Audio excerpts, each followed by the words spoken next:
Ipinakikita, ang ilusyon ay naglalayong ipakita sa madla hindi lamang ang kanilang mga talento kundi pati na rin ang tunay na kalagayan ng lipunan.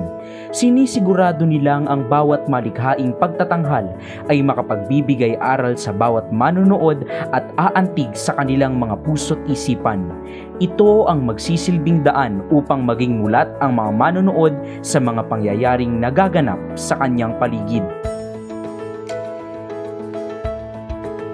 Lumalagong. Isa sa mga pinakamahalagang layunin ng ilusyon ay ang paglago ng bawat kasapi, hindi lamang ng kanilang sarili o ng talentong taglay nila, kundi pati na rin ang pagyabong ng relasyon at pakikipagkapwa sa iba pang miyembro ng organisasyon. Sa tulong ng mga workshops na isinasagawa taon-taon, natututo ang bawat isa ng maraming bagay na makatutulong sa kanila upang mahubog at lumago sa iba't ibang aspeto.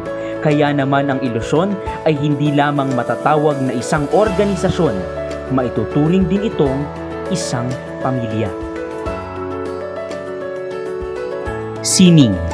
Ang ilusyon ay hindi lamang tanyag dahil sa kanilang kakayahang magtanghal tulad ng pagsayaw, pag-awit o pag-arte.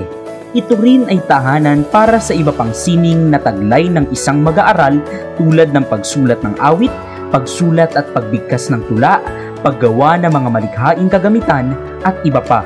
Hindi lamang talento ang hinuhubog sa loob ng organisasyong ito, kundi pati na rin ang malikhaing kaisipan ng mga miyembro na siyang mahalagang sangkap sa pagkakaroon ng mahuhusay na produksyon.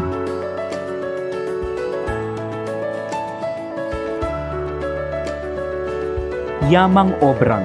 Kilala ang ilusyon bilang isang organisasyong siksik, liglig at nag-uumapaw sa talento lalo na sa larangan ng pag-awit, pagsayaw at pag-arte.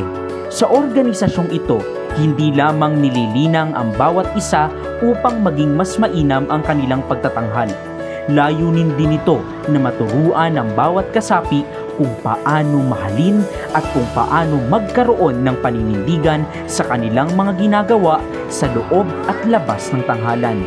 Ang mga pagtatanghal ng teatro ilusyon ay nagiging malikhain at makabuluhan sapagkat mahal nila ang kanilang mga ginagawa.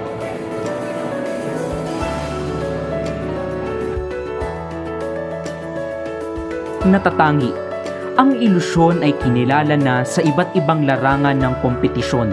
Ang bawat miyembro rin ay mayroong kahusayan sa pamumuno sa kani-kanilang klase lalo na sa mga proyektong may kinalaman sa produksyon. Bukod pa rito, ang organisasyon ay matagumpay nang nakapagsagawa ng mga outreach programs. Ang ilusyon ay natatangi hindi lamang dahil sa kanilang galing sa entablado, ngunit pati na rin sa kabutihan at kabusilakan ng kanilang mga puso.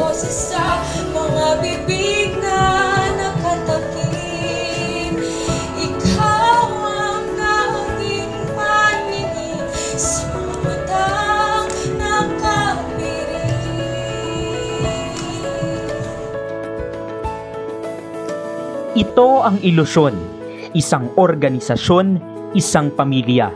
At sa paglipas ng panahon ay patuloy na lumalaki, umuunlad at nagpapalaganap ng magandang adhikain. Lahat ay handang harapin sapagkat patuloy na isinasabuhay ang kanilang salawikain. Hindi pwede ang hindi ko kaya. Ikaw, handa ka na bang maging ilusyonista?